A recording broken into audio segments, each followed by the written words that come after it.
आज की कहानी है सोचने का तरीका।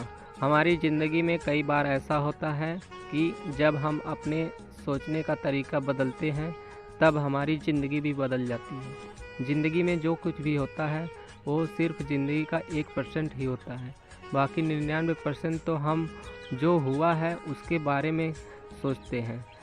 एक लड़का था जो देख नहीं सकता था।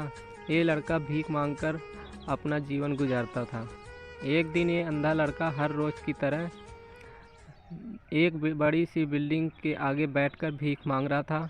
उसी समय वहाँ से एक श्याम नाम का लड़का गुजरता है और इस अंधे लड़के को भीख मांगता हुआ देखकर श्याम उसी बिल्डिंग में एक ऑफिस में काम करता था।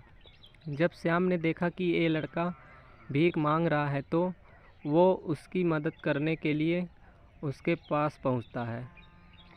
श्याम वहां जाकर देखता है कि इस लड़के के पास एक डिब्बा है और उस डिब्बे में थोड़े से सिक्के भी हैं। कुछ लोग आते हैं, इस लड़के को पैसे देते हैं और कुछ लोग उसे बस देखकर ही चले जाते हैं। श्याम ने ये भी देखा कि इस लड़के के पीछे एक बोर्ड लगा हुआ था जिस पर लिखा था कि मैं एक अंधा लड़का हूँ, मेरी मदद कीजिए। ये सब देखकर अनमोल अब सोचने लगा कि इस दुनिया में भी बड़े कमाल के लोग हैं। जिसे मदद की ज़रूरत है उसे कोई नहीं करता है। उस बोर्ड पर जो लिखा था उसे वो मिटा देता है और उसकी जगह पर और कुछ लिख देता है। अब श्याम कुछ पैसे उस डिब्बे में रखता है और ऑफिस की ओर बढ़ता है। फिर श्याम ऑफिस पहुंचता है और हर रोज़ की तरह अपना काम करता है। शाम को जब वो ऑफिस से अपने घर जाने के लिए निकलता है तभी उसे वो अंधा लड़का याद आता है। वो ये सोचता है कि मैं एक बार घर जाने से पहले उस लड़के को देख लूँ, मेरे लिखने की वजह से उसके जीवन में कुछ बदलाव आया कि नहीं।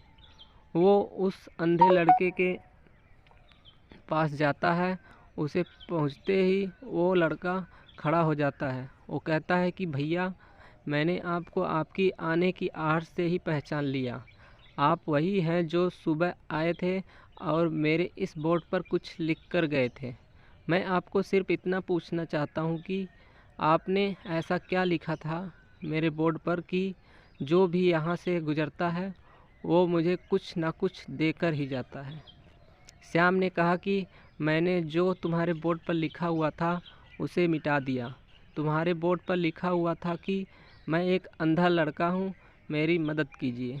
मैंने उसको मिटा दिया और ये लिख दिया कि आज का दिन बहुत खूबसूरत है लेकिन मैं देख नहीं सकता हूँ। हम ये बड़ी आसानी से समझ सकते हैं कि पहले जो लिखा था और बाद में श्याम ने जो लिखा उसमें काफ़ी अंतर था। श्याम ने जो भी लिखा था कि वो एक नई सोच थी और ये लाइन पढ़ने वालों में पॉजिटिविटी फैला रही थी, इसलिए लोग इस लड़के को कुछ ना कुछ ज़रूर देख कर जाते थे। कहानी से हमें यह सीख मिलती है, अगर हमारे सोचने का तरीका बदल देते हैं तो हमारी ज़िंदगी भी बदल जाती है। अगर आपको हमारी ये स्टोरी अच्छी लगी तो वीडियो को लाइक, शेयर और चैनल को सब्सक्राइब ज़रूर करें। धन्यवाद।